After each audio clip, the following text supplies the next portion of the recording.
கோவை சிங்காநல்லூர் தொகுதிக்கு உட்பட்ட பகுதிகளில் அதிமுகவின் தேர்தல் வாக்குறுதிகளை வீதி வீதியாக மக்களிடம் எடுத்துக் கோரி அதிமுக வேட்பாளர் KR ஜெயராம் தீவிர வாக்கு சேகரிப்பில் ஈடுபட்டார்.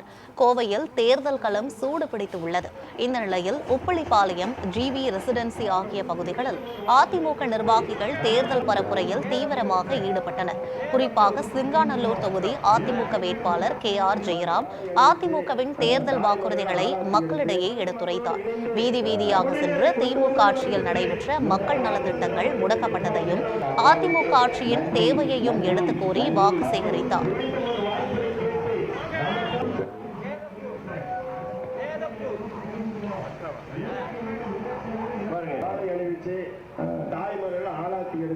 மக்களோடு இணைந்து குடிநீரை கொண்டு வந்து